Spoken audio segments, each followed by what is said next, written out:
जय हिंद दोस्तों, welcome to IAS with Hari Mohan and institute for analytical studies. दोस्तों, सबसे बड़ी बात इस टाइम पर जिस तरीके की खबर आई, अभी 2-3 दिन पहले शिंगहुआ यूनिवर्सिटी जो है उसका एक सर्वे आया और उस सर्वे को देख के मुझे बड़ी हंसी सी आई कि यार ये हुआ क्या।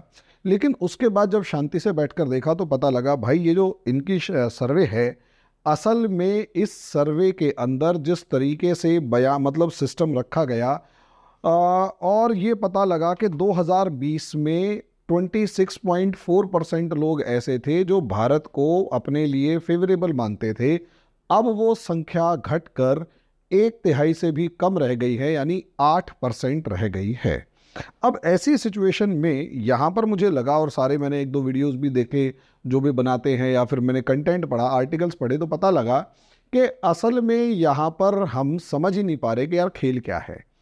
खेल असल में चाइना के आम लोगों का कम और चीन की सरकार का ज़्यादा है। सोच कर देखिए, चीन की सरकार मतलब चीन एक ऐसा देश है जहां पर जो गवर्नमेंट है उसने इंटरनेट लोगों तक पहुंचने नहीं दे रखा, खासकर जो इंटरनेशनल मीडिया है वहां तक। दुनिया के 13 गेटवे हैं, 13 में से 12 गेटवे अमेरिका के पास है जो फ्री फ्लो ऑफ इंफॉर्मेशन की बात करता है, लेकिन एक गेटवे जो है वो चाइना के अंदर है। और चाइना हर वो इंफॉर्मेशन या हर वो ऐप या हर वो ऐप जो वेबसाइट है उसे ब्लॉक करके रखता है जो कि चाइना को लगता है कि उसकी पार्टी की आइडियोलॉजी के अगेंस्ट है या चाइना के अगेंस्ट है, या चाइना उसको फेवर नहीं कर पा रहा है। ये छोटी सी एक सिचुएशन है जिसे आप समझिए। यहीं से आपको सारी कहानी जो है वो समझ में आ जाएगी कि असल में है क्या मामला।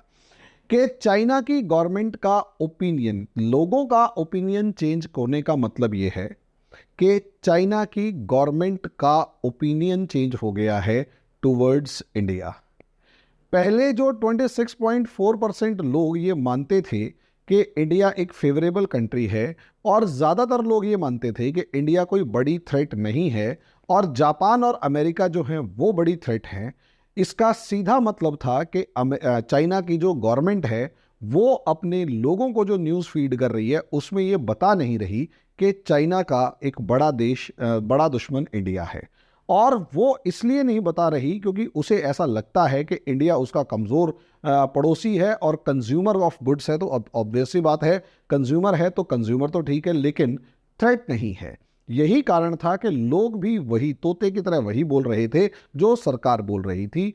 लोगों के पास फ्री फ्लो या फ्री इंफॉर्मेशन नहीं थी, या यूं कहें इंटरनेशनल लेवल में क्या बातचीत चल रही है वो इंफॉर्मेशन नहीं थी। फॉर एग्जांपल, अगर मैं आपसे कोई बात कर रहा हूं या कोई सोर्स ऑफ इंफॉर्मेशन की बात कर रहा हूं, तो मेरे पास क्या नाम है, बीबीसी से लेकर, अल जजीरा से लेकर, वॉशिंगटन पोस्ट से लेकर, गार्जियन से लेकर, डॉन्स पाकिस्तान के न्यूज़पेपर से लेकर, ग्लोबल टाइम्स से लेकर, दुनिया के और दूसरे भी बहुत सारे, न्यूयॉर्क टाइम्स वगैरह, बहुत सारे न्यूज़ चैनल्स हैं या फिर अखबार हैं जिनकी इन्फॉर्मेशन को या आर्टिकल्स को हम पढ़ते रहते हैं। उसका जो क्रक्स है India, Indian government, Indian ideology, उन सब के बारे में या दुनिया के बारे में वो बताते हैं। मैं वो चीज़ नहीं बताता जो मेरी सरकार मुझे फीड कर रही है। और ऐसा बहुत कम बार होता है कि मैं किसी ऐसे मामलों में, खासकर इंटरनेशनल रिलेशंस के मामलों में, मिनिस्ट्री ऑफ एक्सटर्नल अफेयर्स के अलावा मैं अपनी किसी सरकारी वेबसाइट को बहुत ज़्यादा सा फॉलो करता हूं जब तक कि मुझे कोई गवर्नमेंट का डाटा ना चाहिए हो। और यही कारण है कि इंडिया के अंदर बहुत सारे यूट्यूब चैनल से लेकर बहुत सारे न्यूज़ चैनल्स तक ऐसे मिल जाएंगे जो मोदी सरकार को या हमारी इंडियन गवर्नमेंट को या इंडियन गवर्नमेंट के स्टेप्स को खुलकर क्रिटिसाइज कर रहे होते हैं। यही चीज़ दुनिया के बाकी देशों में भी है, लेकिन चाइना के अंदर ऐसा नहीं है। यानी चाइना के लोग जो सोच रहे हैं वो सीधे सीधे एक चीज़ है, चाइना के लोग जो भी सोचेंगे वो असल में उन लोगों की एक, जिसे कहते हैं सरकार की ओपिनियन होती है, जो सरकार का ओपिनियन होता है जो उन लोगों के दिमाग में फीड किया जाता है। तो इसका मतलब ये कि अगर लोगों का ओपिनियन चेंज हुआ है तो स्ट्रेटेजिकली सरकार का भी ओपिनियन पहले ही चेंज हुआ होगा, जिसकी वजह से लोगों का ओपिनियन चेंज हुआ है।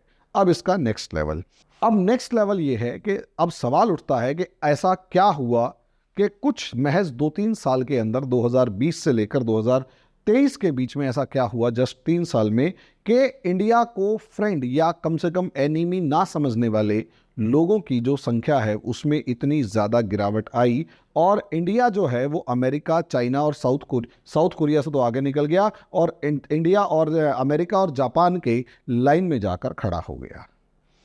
अब इसके ऊपर अगर चर्चा करो तो थोड़ा सा इतिहास के ऊपर जाएंगे ताकि हमें समझ में आए कि असलियत में इंडिया और चाइना के रिलेशंस शुरू से रहे कैसे हैं, इसे थोड़ा सा समझ लेते हैं।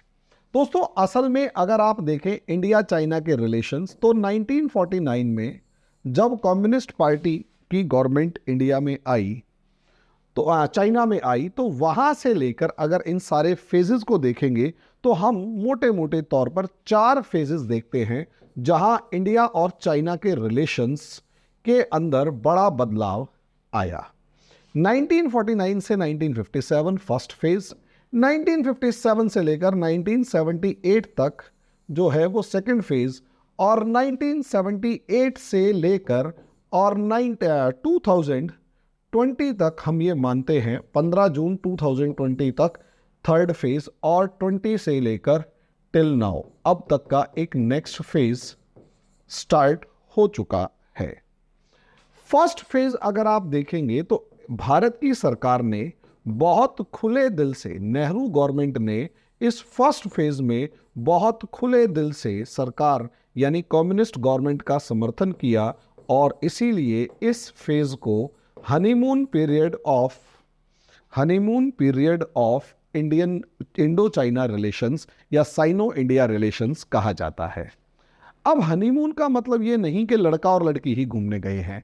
हनीमून का मतलब जब भी कोई संबंध प्रारंभ होता है, शुरू होता है, दोनों एक दूसरे को बराबरी के से देखते हैं, प्यार से, और उसके बाद हर गलती को इग्नोर करने की कोशिश करते हैं जब तक कि उनके बीच में दरार आनी शुरू ना हो जाए या वास्तविक जो रिश्ते हैं वो उभर कर आने शुरू ना हो जाए। भारत ने बहुत ही जिसे कहते हैं पॉजिटिव संकेत ये दिया कि भारत चीन का स्वागत करता है, चीन की साम्यवादी सरकार का स्वागत करता है। ऐसे में चाहे यूनाइटेड नेशंस के अंदर इंडिया का चाइना का सपोर्ट लेने का मामला हो, चाहे पंचशील डॉक्ट्रिन हो, चाहे बांडुंग कॉन्फ्रेंस हुई, पंचशील डॉक्ट्रिन हुई या फिर बांगडुंग हुई, इस पंचशील डॉक्ट्रिन को तो नेहरू गवर्नमेंट ने इंडिया और चाइना के बीच में एक जिसे कहते हैं माइलस्टोन की फॉर्म में प्रोजेक्ट किया। हालांकि अगर नॉर्मली देखा जाए तो दो देशों के बीच में बहुत अच्छे रिलेशंस अगर बनाने हैं तो उसके अंदर पंचशील डॉक्ट्रिन जैसी कोई भी डॉक्ट्रिन अच्छी लगेगी, लेकिन आपको यह भी समझना होगा कि आप जिससे डील कर रहे हैं क्या उसकी इंटेंशन सच में वैसी ही है जैसी उम्मीद करके आप एक सिद्धांत को फॉलो करना चाहते हैं। यहां पर नेहरू गवर्नमेंट गलती कर गए और यहां से ये जो फेज था ये एरा ऑफ कॉन्फ्लिक्ट था, यानी पीरियड ऑफ कॉन्फ्लिक्ट था। इस पीरियड ऑफ कॉन्फ्लिक्ट की अगर मैं बात करूं तो दोनों देशों के बीच में तिब्बत से लेकर अलग अलग मुद्दे उभरने लगे और सबसे पहला जो मुद्दा उभर कर आया वो था बॉर्डर डिस्प्यूट का। अरुणाचल से लेकर, सिक्किम से लेकर और क्या नाम है अक्साई चीन तक, तीनों जगहों पर इंडिया का चाइना जो है वो बॉर्डर के ऊपर बात करने को राजी था ही नहीं। तिब्बत के ऊपर जिस तरीके से चाइना ने कब्जा किया वो सर घुमा देने वाली बात थी। वहां पर भारत सरकार को समझ जाना चाहिए था कि मामला क्या है, लेकिन भारत ने तिब्बत को कभी भी सपोर्ट नहीं किया। नतीजा उसका ये रहा कि वो आक्रामक और साम्राज्यवादी यानी इंपीरियलिस्ट चाइना जो है वो इंडिया के बॉर्डर तक आ गया। और सोच कर देखिए, तिब्बत की 5 उंगलियां मानता है, लेह लद्दाख यानी अक्साई चीन, हिमाचल उत्तराखंड का इलाका एक, उसके बाद सिक्किम इलाका, नेपाल, भूटान, सिक्किम भी उसी के बीच में आ जाता है, और अरुणाचल प्रदेश। 5 उंगलियां मानता है कि जब तक तिब्बत के इन 5 उंगलियों के ऊपर चाइना का कब्जा नहीं होगा तब तक चाइना कभी भी संतुष्ट नहीं रह सकता। ये माओ जेडोंग जैसे एक साइको का तरीका था, जो कि मतलब मुझे वो साइको आदमी लगता है और उसके फॉलोवर्स उससे बड़े साइको लगते हैं। लेकिन जिस तरीके से वो बिहेव कर रहा था उस साइको बिहेव को समझना चाहिए था कि भाई साहब वो व्यक्ति जो है वो किसी का सगा नहीं हो सकता जो 52-53 या 54-55 के आसपास तक अपनी जनता को केवल और केवल हवाबाजी वाले नारों से बेवकूफ बना रहा है। खैर 1957 से हमारे हिंदुस्तान के और चाइना के रिलेशंस बिगड़ने लगे। 62 आते आते दोनों के बीच में रिलेशंस का एक खटास वाले रिलेशंस का एक लेवल शुरू हो गया और यहां पर पहली बार इंडो चाइना वॉर हुआ, जिसमें मानने में कोई शर्म नहीं कि हमारी सेना की तैयारी नहीं हुई थी, क्योंकि हम कुछ ज़्यादा ही अहिंसावादी थे। और हमारी सरकार जो शुरू में आई उसने एक बात हमेशा रखी कि सेना को इतना ताकतवर ना होने दिया जाए, कहीं ऐसा ना हो कि वो राजनीतिक जो व्यवस्था है उस पर कब्जा कर ले। लेकिन उस प्रक्रिया में सेना को इतना कमज़ोर करके रख दिया गया कि वो हमारे बॉर्डर्स की भी ढंग से सुरक्षा नहीं कर पाई। नतीजा उसका ये रहा कि 1962 वॉर में एक क्रशिंग डिफीट हुई, इसमें कोई दो राय नहीं है। चीन ने वन साइडेड वॉर शुरू किया और वन साइडेड सीज फायर कर दिया। क्या मामला था वो फिर कभी डिस्कस करेंगे, लेकिन जो भी मामला था वो बहुत ज़्यादा खतरनाक था, ये समझ लीजिएगा। अब 1962 वॉर के बाद कई बार इंडिया और चाइना की झड़प हुई, बातचीत बिल्कुल बंद थी, बॉर्डर बिल्कुल खत्म थे। ये वही दौर है जब अमेरिका, पाकिस्तान, म्यांमार और चाइना का एक नेक्सस बन चुका था। एक नेक्सस जो है वो बन चुका था, समझे।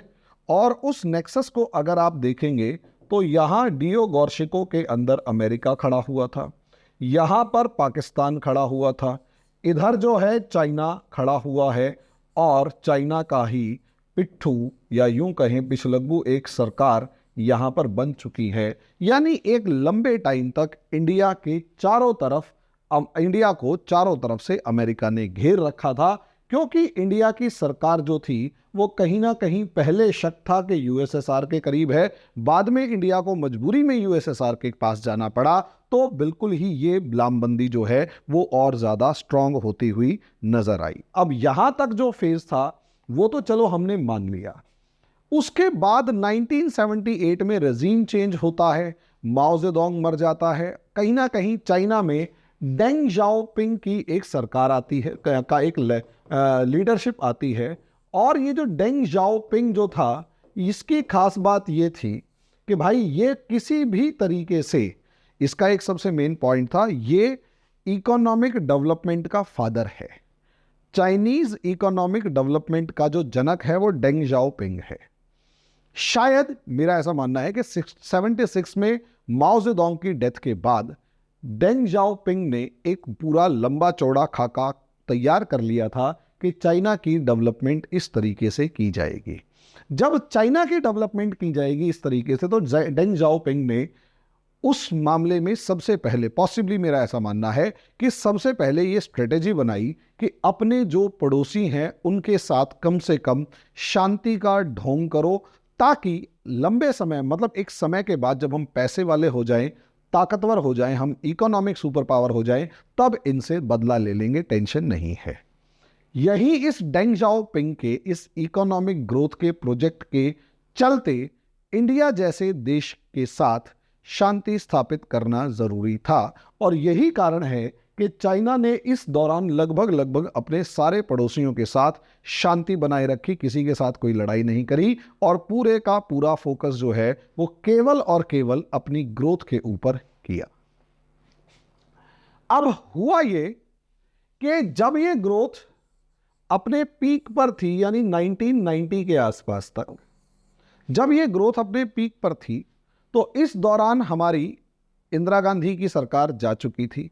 राजीव गांधी जैसे एक कमजोर और नौसिखिए प्रधानमंत्री राजनीति की कुर्सी पर बैठ चुके थे, और 1990 तक आते आते वो हार चुके थे। और 1990 से लेकर और अप्रॉक्सीमेट 2000 या यूं कहें 1998 तक का ये जो काल था, जब चाइना अपनी ग्रोथ ट्रेजेक्टरी के पीक पर था, यानी इंफ्रास्ट्रक्चर डेवलपमेंट से लेकर हर चीज में बहुत मजबूती के साथ काम कर रहा था, यहां पर हमारे यहां पॉलिटिकल अनस्टेबिलिटी चल रही थी। इस पॉलिटिकल इंस्टेबिलिटी के चक्कर में आया राम गया राम की सरकारें थी, मिलीजुली सरकारें थी, कोई भी स्ट्रांग इकोनॉमिक डिसीजंस नहीं ले पा रहा था। हर प्रधानमंत्री जो है वो अपनी कैसे ना कैसे करके सिचुएशंस को हैंडल कर रहा था और सरकार बचाने की कोशिश में लगा रहता था। और ऐसे ऐसे लेवल पर प्रधानमंत्री बनाए गए कि पता लगा शाम को फोन करके एच डी देवगौड़ा को कहा गया कि प्राइवेट फ्लाइट से आप दिल्ली आ जाइए, आपको प्रधानमंत्री बनाया जा रहा है। या फिर इंदर कुमार गुजराल अपनी बेटी से मिलने अमेरिका जा रहे हैं तो एयरपोर्ट से उनको वापस बुलवा के कहा जाता है कि आप एयरपोर्ट पे आप अमेरिका मत जाइए, आपको प्रधानमंत्री बनाया जा रहा है। कभी 13 दिन की सरकार, कभी एक वोट से गिरने वाली सरकार, कभी कुछ कभी कुछ। हिंदुस्तान जब अपने राजनीतिक व्यवस्थाओं को बनाए रखने की कोशिश कर रहा था, जब पॉलिटिकल सिस्टम को बनाए रखने की कोशिश कर रहा था, ये वो दौर था जब चाइना में सिंगल पार्टी रूल ने ग्रोथ का अपना एक लेवल अचीव करना शुरू कर दिया। भले ही वो ग्रोथ डाटा की फॉर्म में नजर ना आ रही हो, ये चीज समझिएगा। जब जब आपका देश इंफ्रास्ट्रक्चर के ऊपर इन्वेस्टमेंट कर रहा होता है तो उस इंफ्रास्ट्रक्चरल इन्वेस्टमेंट के जब तक रिटर्न्स नहीं आते तब तक उस देश की ग्रोथ नजर नहीं आती।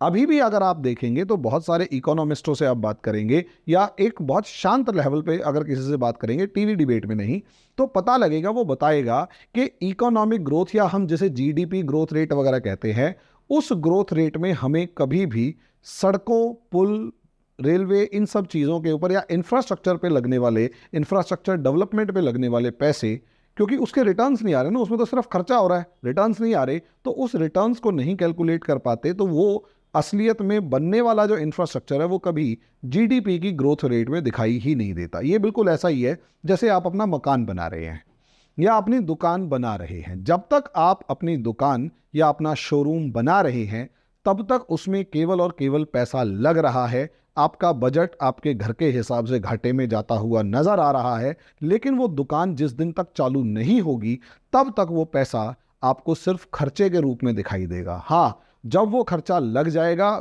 जब वो दुकान खड़ी हो जाएगी, जब वो कमाना शुरू कर देगी, तब आपको ग्रोथ दिखाई देगी, क्योंकि पीछे लगने वाला खर्चा बंद हो चुका है और अब सिर्फ जो भी आ रहा है वो आमदनी है। ऐसा ही देश के साथ भी होता है। चाइना ने ये पूरा दौर सिर्फ और सिर्फ इंफ्रास्ट्रक्चर पे फोकस किया और पूरी ताकत के साथ सड़कों से लेकर, रेलवे ब्रिज से लेकर, पुलों से लेकर, जहां जो कुछ भी बना सकता था उसने बनाया। और नतीजा उसका ये रहा कि अब एक इंफ्रास्ट्रक्चर का बेस बना दिया गया। हमारी सरकारें कहां उलझी हुई थी? हमारी सरकारें उलझी हुई थी अपने पॉलिटिकल डायमेंशंस को सेट करने में। उससे ज्यादा मजे की बात समझिए, यहां इस पूरे खेल में अमेरिका जो है वो इंडिया के अगेंस्ट खड़ा रहा और चाइना के फेवर में खड़ा रहा, क्योंकि कोल्ड वॉर खत्म होने के बाद पॉसिबली, हालांकि इस चीज़ का कोई एक्सप्लेनेशन नहीं है, कहीं किताब के अंदर दावा करके किसी रिपोर्ट में नहीं मिलेगा, लेकिन एनालिस्ट जो हैं वो देख रहे थे या उस चीज़ को फॉलो कर रहे हैं कि पहले यूएसएसआर को ख़त्म किया गया। यूएसएसआर को ख़त्म करने के बाद यूएसएसआर के जो पुराने साथी रहे, जो देश पुराने साथी रहे, उन सब में या तो अपनी सरकारें बनाई गई या उन देशों को ख़त्म किया गया।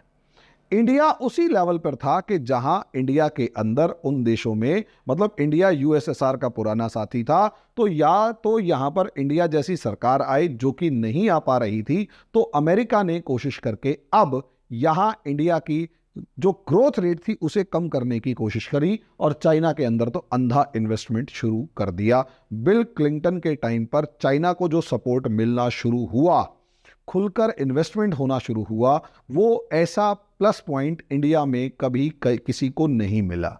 हम जो चाइना की ग्रोथ को देखकर तालियां बजाते हैं उसमें अमेरिका के पैसे का बहुत बड़ा रोल है और इसका बेस्ट एग्जाम्पल ट्रंप है, जो अपने कैंपेन में दावा कर रहा था कि हमारे पैसे से दुनिया के देश अमीर हुए हैं, वो पैसा हमें वापस लाना है और अमेरिका को दोबारा से अमीर बनाना है। ये सोच जो है ये बहुत ज़्यादा इंपॉर्टेंट होती है, या इस लाइन को आप समझेंगे तो पता लगेगा कि किस तरीके से अमेरिका के पैसे से चाइना अमीर हुआ। खैर, ये पूरा पोर्शन हो गया।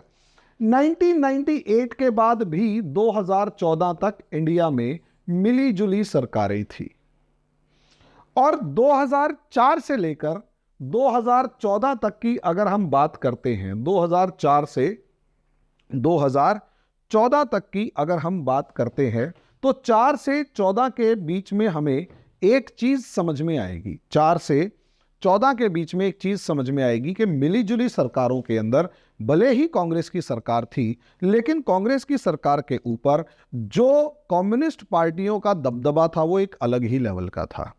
इसका बेस्ट एग्जाम्पल 123 जो न्यूक्लियर डील हुई थी अमेरिका के साथ, उसके अंदर साफ नजर आता है, जिसमें कहा जाता है कि पहली और आखिरी बार मनमोहन सिंह ने सोनिया गांधी से इस मामले में बहस कर ली थी कि अगर आप ये 123 डील के अंदर पीछे हटते हैं तो मेरे से उम्मीद मत करना कि मैं प्रधानमंत्री बनूंगा, रहूंगा। भले ही ये कम्युनिस्ट पार्टियां सरकार छोड़ जाएं, लेकिन मेरे को ये देश के लिए बढ़िया लग रहा है 123 डील, तो 123 डील करेंगे।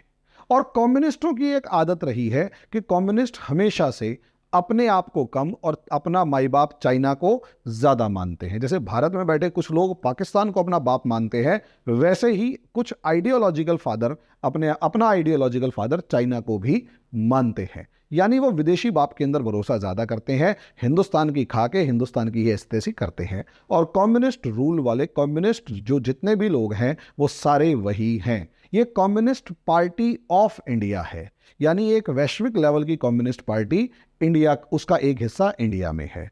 इन लोगों ने जब कांग्रेस, और इसमें यहां पर मनमोहन सिंह की तारीफ करनी पड़ेगी कि वो इस मामले में सोनिया गांधी जी से भी भिड़ गए थे। खैर आप समझिए यहां पर मामला क्या था। ये सारा मामला सेटल हो गया और कहीं ना कहीं 2014 तक अगर आप देखेंगे तो माने या ना माने भारत में एक मिलीजुली सरकार थी, और मिलीजुली सरकार के अंदर एक डिफेंसिव पॉलिसी इसने हमेशा बनाए रखी। और ये वो दौर था 2000 से लेकर और 2012-14 तक का वो दौर था जब चाइना ने डबल डिजिट ग्रोथ शो की। डबल डिजिट ग्रोथ का मतलब ये होता है कि आप हमेशा 15% 16%, 12%, 13% के हिसाब से ग्रोथ कर रहे हैं, क्योंकि इंफ्रास्ट्रक्चर हो चुका है, अमेरिका का पैसा भर भर के जा रहा है। बराक ओबामा खुलकर अपनी कंपनियों को कह रहा है कि चाइना में इन्वेस्ट करो, चाइना में इन्वेस्ट करो, चाइना में इन्वेस्ट करो। तो आप समझ सकते हैं कि चाइना को कितना ज़बरदस्त सपोर्ट मिल रहा था, और वहीं इंडिया के अंदर हमारे रिसोर्सेज की बंदर बांट चल रही थी। कभी कोयला घोटाला हो रहा है, कभी कॉमनवेल्थ गेम हो रही है, कभी कुछ, और हर मामले में कंफ्यूजन क्रिएट हो रही है। कांग्रेस भले ही करप्शन के अंदर 2 कदम पीछे रह गई हो, लेकिन उसकी जो सपोर्टिंग पार्टियां थी उन्होंने जिस तरीके से लूट लूट के इंडिया को खाया, उसका लेवल ही अलग था। और सबसे बड़ी बात, ये जो मिलीजुली सरकारें थी उसमें बहुत सारी सरकारें ऐसी भी थी, पार्टियां ऐसी भी थी जो हमारी फॉरेन पॉलिसी को भी कहीं ना कहीं मैनिपुलेट करती थी या दबाव में लेके आती थी। इसमें कोई दो राय नहीं है, समझ लीजिएगा। और वोट बैंक पॉलिटिक्स ने तो हिंदुस्तान की जो धज्जियां उड़ाई हैं वो उसका तो कहना ही क्या। अब यहां आ जाइए 2014 के बाद कैसे सिचुएशंस चेंज हुई उसको थोड़ा सा देख लेते हैं। 2014 मैं हालांकि अभी तक इस मामले में चाइना के पाकिस्तान के मामले में मोदी जी की पॉलिटिक्स को देख रहा था, डिस्कस करता रहा हूं, लेकिन पहली बार ऐसा हुआ है कि जब अभी ये सर्वे आया तो मेरे को ऐसा लगा कि मोदी की चाइना पॉलिसी को भी एक बार डिस्कस कर लेना चाहिए। क्योंकि इससे पहले लगभग 1-1.5 महीना पहले मैं एक वीडियो बना चुका हूं जिसमें मैंने ये बताया, उसका हेडलाइन है कि भारत चीन से डरता क्यों है, और वो आपको थंबनेल दिखाई दे जाएगा कि भारत चीन से इतना डरता क्यों है। जब हमने ये बनाया तो उसका अगर क्रक्स देखेंगे तो मैंने उसको ये कहा, India is preparing for war, therefore it is not challenging China. India युद्ध के लिए प्रिपेयर कर रहा है, इसीलिए वो चाइना को चैलेंज नहीं कर रहा, चाइना से कैसे ना कैसे करके एक जुगाड़ बिठाने की कोशिश कर रहा है। अब 2014 में यही हुआ। 2014 से अगर आप 2019 के बीच में देखते हो तो जिस तरीके से पाकिस्तान के अंदर बिरयानी खा के आए, पाकिस्तान के अंदर जिस तरीके से बिरयानी खा के आए, मैं मैं सल्यूट करना चाहूंगा अपने प्रधानमंत्री को कि भाई साहब चाइना के साथ भी लगभग यही पॉलिसी इन्होंने अपनाई। पता लगा 5 बार, सोच कर देखिए 5 बार मोदी जी के चीन दौरे हो चुके हैं, और एक 2018 का साल तो ऐसा था जब 2 बार गए, और शी जिनपिंग भी भारत आ चुके हैं। कभी झूला झुला रहे हैं, कभी कुछ कर रहे हैं, कभी कुछ कर रहे हैं, मद्रास लेके जा रहे हैं, और पता नहीं जो भी, एक लंबा चौड़ा। अब ऐसी सिचुएशन में आप मुझे ये बताइए कि ये पॉलिसी क्या रही होगी, ये पॉलिसी क्या रही होगी कि 5 बार आप चीन जा रही हैं, डील कर रहे हैं, डिस्कशन कर रहे हैं, डिबेट कर रहे हैं, सब चीजें कर रहे हैं, और साथ में आप बॉर्डर इंफ्रास्ट्रक्चर के ऊपर भी जबरदस्त इन्वेस्टमेंट कर रहे हैं।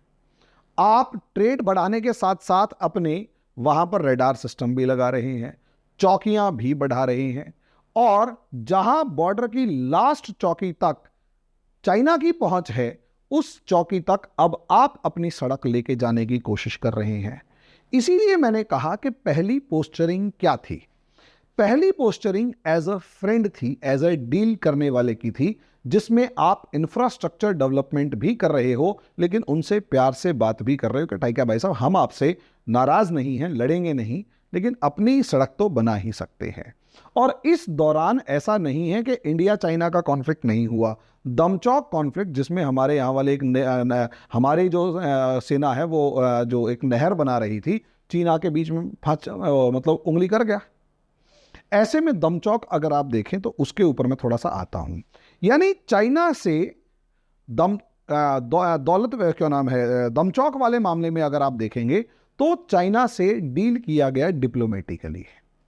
शी जिनपिंग अगर आते हैं तो चाइना से डील किया गया डिप्लोमेटिकली कि वहां से एक सबमरीन जो है वो पास से गुजर गई। इसी तरीके से बहुत सारे मामलों में आप देखोगे तो बहुत ही लिमिटेड मामलों के अंदर चाइना को रिएक्ट किया गया, लेकिन 2017 के अंदर लगभग 3-4 साल में, हो सकता है इनका काम कुछ ठीक ठाक हो गया हो, 3 से 4 साल के बाद जैसे ही 2017 आता है, डोकालाम इशू के अंदर खुलकर आमने सामने 73 दिन का स्टैंड ऑफ साफ नजर आता है। चाइना को पहली बार मैसेज दिया गया कि now it's the red line. ये जो पार्ट था, ये एक टर्निंग पॉइंट था जिसने चाइना को समझा दिया कि भाई मान जा, लेकिन चाइना को वहां से पॉलिसी चेंज करनी थी। अब आप सोचिए इस टर्निंग पॉइंट को कैसे चेंज किया गया। यहां से मैं 2019 क्यों लिखा, क्योंकि 5 अगस्त 2019 भारत की चाइना पॉलिसी और पाकिस्तान पॉलिसी, मैं तो इवन ये कहूंगा इंडियन फॉरेन पॉलिसी का टर्निंग पॉइंट है। शायद 1971 और शायद 1998 जब हमारे न्यूक्लियर टेस्ट हुए थे, इन 2 मामलों को छोड़ दिया जाए तो शायद ही ऐसा कभी देखने को मिला जब इंडिया पूरी दुनिया के अगेंस्ट कोई डिसीजन लेता है और उसमें मजबूती के साथ खड़ा रहता है। यहां तक कि 2008 में हमारे देश पर जब 10 कुत्ते घुस गए थे और 10 जानवर घुस गए थे, भेड़िए घुस गए थे, और हमारे लगभग 166 लोगों को मार डाला था, तो उन लोगों को आप बदला लेने का, और सबको पता है कि किस बिल में से निकल कर आए हैं, सब जानते हैं, आपके पास सारा प्रूफ है, फिर भी आप कोई स्ट्रांग एक्शन नहीं ले पाए। जबकि आप गिड़गिड़ा रहे थे कि जी देखना हमारे को मारा, देखना हमारे को मारा, मारा मारा चिल्ला रहे थे, घुस के मारा नहीं गया तुमसे। और वो वहां से भोंकने वालों की आवाज आ रही थी, मत भूलो we are a nuclear nation. यानी आप सोच कर देखिए, वो जो डिफेंसिव पॉलिसी थी, वो इतनी गंदी डिफेंसिव पॉलिसी थी कि आप आगे कुछ कर ही नहीं पाए। शांति नहीं, डिफेंसिव। अब हुआ क्या? 2019 आप खुलकर सीना ठोक के हमारे गृह मंत्री कह रहे हैं, अमित शाह जी, ये स्टेटमेंट सुनिए पहले, वो साफ कह रहे हैं कि हां, जब भी एक्चुअली हुआ क्या था, अधीर रंजन चौधरी जो नेता विपक्ष हैं लोकसभा में, उन्होंने पूछा कि पहले ये बताओ आप कश्मीर कर रहे हो तो मामला क्या है, इसमें आप जम्मू को नहीं गिन रहे क्या? तो अमित शाह जी ने बड़े गुस्से में कहा था, जब मैं कश्मीर का नाम लूं तो अक्साई चीन भी, वो पीओके भी, गिलगित बाल्तिस्तान भी, जम्मू भी, कश्मीर भी, और अक्साई चीन भी है। अक्साई चीन का संसद में नाम लेने का मतलब, गृह मंत्री के द्वारा नाम लेने का मतलब ये था कि अक्साई चीन पे आप दावा ठोक रहे हैं। ये ओपन चैलेंज है चाइना के अक्साई चीन वाले रीजन पर ऑक्यूपेंसी का ओपन चैलेंज कि बेटा तूने कब्जा कर रखा है, छीनेंगे, वो हमारा है। यहां से इंडिया और चाइना के इस एक स्टेटमेंट ने इंडिया और चाइना के रिलेशंस को बदल के रख दिया, पूरे तरीके से बदल के रख दिया। अब चाइना के पास कोई ऑप्शन नहीं है। यहां चाइना ने अपनी प्लान करना शुरू किया। और याद कीजिए, पाकिस्तान को आपने डिमोरलाइज कर रखा है। पाकिस्तान तो डरता डरता घूम रहा है कि भाई साहब मैं इंडिया से नहीं लड़ूंगा, मुझे माफ करो। लेकिन जो भी था मामला, 2019 से सिचुएशन चेंज हुई। 2019 से सिचुएशंस चेंज होती हैं और पहले चाइना ने कहीं ना कहीं पहले चाइना ने पाकिस्तान को प्रिपेयर करना शुरू किया। और 2019 के बाद के फेज को अगर आप देखते हैं तो आपको साफ नजर आएगा, 2019 के बाद आपको साफ नजर आएगा कि एकदम से चाइना की पाकिस्तान को वेपन सप्लाई बढ़ गई थी। ऐसे लगा जैसे पाकिस्तान जो है उसको तैयार किया जा रहा है हमला करने के लिए, क्योंकि 2 बार सर्जिकल स्ट्राइक हो चुकी थी और इंडिया जो है घुसकर धो चुका था। 2020 15 जून 2020 की रात हमारे 15 जवान शहीद हुए और ऐसा दावा किया गया है अलग अलग दुनिया के मीडियाओं के द्वारा, चाहे रशिया कह रहा है कि 45 मारे गए, अमेरिका कह रहा है कि 40 मारे गए, 40 और 45 के बीच में जो चाइना है उसके सैनिक भी शहीद हुए थे। अब ऐसी सिचुएशन में देखो, भले ही दुश्मन है लेकिन देश के लिए लड़ने वालों का सम्मान है। आमने सामने की लड़ाई में लड़ रहा है तो सम्मान है, पीठ पीछे या चूहों की तरह वार नहीं करता तो अच्छी बात है। तो हुआ क्या, 15 जून गलवान, ये एक टर्निंग पॉइंट था जो इंसिडेंट हुआ इंडिया और चाइना के रिलेशंस में। डोकालाम के अंदर, असल में डोकालाम में इंडिया ने पहली पोस्टरिंग की थी कि हम झुकेंगे नहीं, लेकिन गलवान के अंदर इंडिया भारी पड़ा और दुनिया ने देखा। चाइना ने सोचा कि भले ही कुछ भी है, अगर वो आंखें दिखाएगा तो इंडिया जो है वो पीछे हट जाएगा, घबरा जाएगा, युद्ध से बचेगा या जो भी है। लेकिन पॉसिबली गलवान के अंदर जो हुआ, इंडियन गवर्नमेंट ने उस गलवान इंसिडेंट को अपने देश के लिए जितना अच्छे तरीके से प्रोजेक्ट किया, शायद ही इससे पहले मेरी नज़र में कोई गवर्नमेंट इतना अच्छे से गलवान इंसिडेंट को प्रोजेक्ट कर पाई हो। जैसे गलवान के बाद चाइना को उम्मीद थी कि किसी तरीके से बार्गेन करके इंडिया को नज़ारे चखा के, कुछ भी बफर वफर बनवा के, सलामी स्लाइसिंग में कुछ एरिया कब्जा करके मैं पीछे बैठ जाऊंगा, फिर लड़ूंगा। और दुनिया के अंदर मेरी लड़ाई का जो स्ट्रेटेजी है सलामी स्लाइसिंग, वो लगातार ऐसे ही चलती रहेगी। लेकिन हुआ क्या, हुआ ये कि इंडिया एक कदम भी पीछे नहीं हटा। ये बिल्कुल ऐसा ही है जैसे मिरर डिप्लॉयमेंट किया गया कि उन्होंने अगर 1 लाख सैनिक भेजे हैं तो आपने भी भेज दिए। जैसे क्या नाम है, फ्रंट पोस्ट के ऊपर अपनी आर्मी को पोस्ट कर दिया गया, फायरिंग रेंज में दोनों सैनिक एक दूसरे के आ चुके हैं और शायद अब ऐसा हुआ कि एक पत्थर भी गिरता या गोली चलती तो हो सकता है दोनों तरफ से लड़ाई हो जाती। इंडिया से अब बातचीत का दौर शुरू किया गया तो इंडिया ने बातचीत में डिप्लोमेटिक चैनल्स को तो खोलने की सोची ही नहीं। सीधे तौर पर एक काम किया कि भाई साहब देखो, हमारी आर्मी बात करेगी, बॉर्डर का मामला है, बॉर्डर आर्मी संभालेगी। और जब तक आप अप्रैल 2020 से पहले वाली सिचुएशन में नहीं चले जाते तब तक हम भी पीछे नहीं हटेंगे। चाइना ने सोचा कि भारत के पास पैसा नहीं है, पोटेंशियल नहीं है, तो हो सकता है सर्दियों के अंदर सैनिक जो हैं वो घबरा जाएं। लेकिन इंडिया सर्दियों में भी नहीं हटा, इंडिया 2021 में भी नहीं हटा, इंडिया 2022 में भी नहीं हटा। यानी 3 साल के आसपास तक इंडिया और चाइना की जो सेनाएं हैं वो आमने सामने हैं। इसका एक मतलब तो यह है कि इंडिया उससे डरा नहीं और चाइना को एक मैसेज दे दिया कि बेटा औकात मेरा है, बहुत मारूंगा, मैं पहले ही भरा बैठा हूं। और दूसरा मैसेज ये दिया अपनी जनता को कि हम तैयार हैं। लेकिन दुनिया को एक मैसेज गया, दुनिया को मैसेज ये गया कि असल में चाइना एक स्टेलमेट की फॉर्म में है।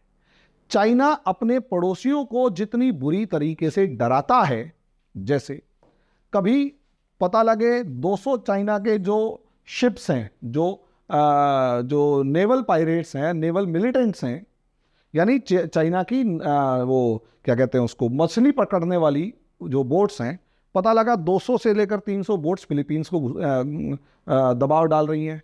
इसी तरीके से इंडोनेशिया के मामले में है, मलेशिया वियतनाम के मामले हैं। तो यानी चारों तरफ से सबको डरा रहा है और ये डर रही हैं।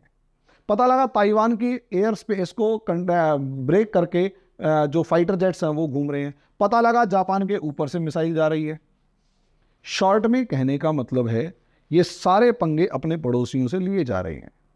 लेकिन ये ऐसा पंगा गलवान के बाद इंडिया से कभी नहीं लिया इसने, कि कोई हेलीकॉप्टर घूम के चला गया, कोई मिसाइल आ गई, कुछ आ गया। क्योंकि पता है इंडिया जो है वो बेटा थोड़ा तोड़ देगा, और हाथ पैर तो तोड़ेगा ही तोड़ेगा। वो भले ही घायल होगा लेकिन तेरे को भी अधमरा करके छोड़ेगा। यहां इंडिया की जो पोस्चरिंग है उसने पूरी दुनिया को यह दिखा दिया कि चाइना का जो हम अल्टरनेट ढूंढ रहे हैं, चाइना नाम का जो ड्रैगन हमारी जिंदगी में खड़ा हो चुका है, उसका अल्टरनेट जो ढूंढ रहे हैं वो अल्टरनेट इंडिया है। यानी अगर इंडिया में इन्वेस्टमेंट किया जाए तो उतनी ज्यादा मैन पावर भी है, उतनी ज्यादा क्या नाम है लेबर फोर्स भी है, उतना बड़ा मार्केट भी है, उतना सब कुछ है। और अब क्योंकि चाइना की पॉपुलेशन डाउनफॉल पे है, तो पॉसिबली अगले 20 साल के बाद चाइना की पॉपुलेशन के अंदर जो बूढ़े हैं वो बढ़ चुके होंगे, और बूढ़े लोग इतना कंजम्पशन नहीं करते जितना जवान या यंग जनरेशन करती है, और वो यंग जनरेशन इंडिया में है। तो क्यों ना इंडिया के अंदर इन्वेस्ट किया जाए। और रही सही कसर, जिस तरीके से तेजी के साथ इंफ्रास्ट्रक्चर डेवलपमेंट हो रही है, उसका सीधा मतलब यह है कि अब इंडिया पूरी ताकत से चाइना से निकलने वाली कंपनियों को लूर कर रहा है, बुला रहा है। अब यहीं से चाइना घबरा चुका है, क्योंकि अभी तक इंडिया को एक छोटे देश, कमजोर देश, गरीब देश की फॉर्म में देखा गया। लेकिन अब इंडिया कहीं ना कहीं चाइना के लिए एक चैलेंजर बनकर उभर चुका है, चाइना इंडिया को डराने की या दबाने की कोशिश कम करता था नक्सलाइट के मामले में, या यूं कहें कि अरुणाचल और नॉर्थ ईस्ट के मामले में। चाहे सोच कर देखिए, नक्सलाइट्स को तो भले ही आपने दबा दिया, लेकिन रिवाइवल ऑफ नक्सलिज्म करने की कोशिश हो रही है। अभी थोड़े दिन पहले हमला हुआ। मणिपुर के अंदर जो भी हो रहा है वो भी कहीं ना कहीं पॉसिबली चाइना फंडेड नजर आ रहा है, और यही कारण है कि मामला मुझे सीरियस नजर आ रहा है। इसीलिए अमित शाह जी पता लगा वहां पर जाकर दौरा करके आ रहे हैं, समझ के आ रहे हैं, देख रहे हैं। उससे पहले गृह राज्य मंत्री जा चुके हैं, हमारे बड़े बड़े ऑफिसर्स जा चुके हैं, सिक्योरिटी फोर्सेस के हेड्स जा चुके हैं कि मणिपुर के अंदर सिचुएशन, वो इंसर्जेंसी दोबारा से रिवाइव नहीं होनी चाहिए। यानी यहां समझिए वो टाइम गया जब इंडिया जो था वो बार्गेन कर रहा था, या बार्गेन की जगह इंडिया मिमिया रहा था। या वो समय गया जब इंडिया गरीब था। गरीबी अभी भी है, लेकिन इंडिया की गवर्नमेंट के पास एक पैसा है। हालांकि अभी कुछ दिन पहले मुझे कोई मिले तो उन्होंने कहा कि साहब इंडिया की सरकार ने इतना टैक्स लगा रखा है, 18%। ऐसा लग रहा है जैसे हम टैक्स टेररिज्म के फेज से गुजर रहे हैं। तो मैंने कहा टैक्स टेररिज्म का अगर किसी मंत्री की जेब में जा रहा हो तो बात भी है। अगर मुझे मेरे बॉर्डर के ऊपर सड़क बनती हुई नजर आ रही है, और मेरा मिलिट्री का इंफ्रास्ट्रक्चर डेवलप होता हुआ नजर आ रहा है, सिक्योरिटी फोर्सेस पर खर्चा होता हुआ नजर आ रहा है, और सबसे बड़ी बात, अगर हमारा दुश्मन घबराया हुआ है, अगर दुश्मन के खेमे में कुछ कौतूहल है, उथल पुथल है, घबराहट का माहौल है, समझ लो आपका राजा बिल्कुल ठीक है। आज हमारे इस प्रधानमंत्री के दम पर ही ये सारा काम हो पाया है, और आज जो इंडिया की पोस्चरिंग है उसी की वजह से चाइना की आम जनता के अंदर एक डर का माहौल है कि India is not a friendly country. अब ये हम आगे देखेंगे, आगे फिर कभी, कि इसका इम्पैक्ट क्या है। लेकिन हाँ, अब दुनिया को इंडिया में चाइना के अल्टरनेट की फॉर्म में एक अल्टरनेट दिखाई देने लग गया है। और यही कारण है कि कभी इंडिया को नाटो का मेंबर बनाने की बात होती है, कभी नाटो प्लस बनाने की बात होती है, कभी आप क्वाड के मेंबर बन रहे हैं, और कभी सारे ऑफर्स ऐसे ऐसे मिल रहे हैं कि साहब आप हमारे साथ आ जाओ। और इंडिया के पास वो ऑप्शंस हैं कि उसमें किस ऑप्शन पे best of the best level पर बार्गेन करके आगे बढ़े। तो मेरा यही कहना है दोस्तों कि अभी जो सिचुएशंस हैं उसके अकॉर्डिंग जो चाल चली गई, जो पॉलिसी टुवर्ड्स चाइना बनाई गई, वो अपने आप में बहुत अच्छी पॉलिसी है, अप्रिशिएबल है। अब वो आगे कितना काम करती है, आगे क्या रिस्पॉन्स शो करती है या क्या रिजल्ट देती है, वो तो देखो हम समय के हिसाब से देखेंगे, लेकिन अभी के हिसाब से चाइना का ये डर अच्छा लगा। यानी जो गवर्नमेंट काम कर रही है वो एक पॉजिटिव डायरेक्शन में जा रही है। अब आगे क्या होगा दोस्तों, वो तो वक्त बताएगा। तब तक के लिए हम लगातार इस पर नजर बनाए रखेंगे, चर्चा करते रहेंगे। अभी के लिए इतना ही, धन्यवाद।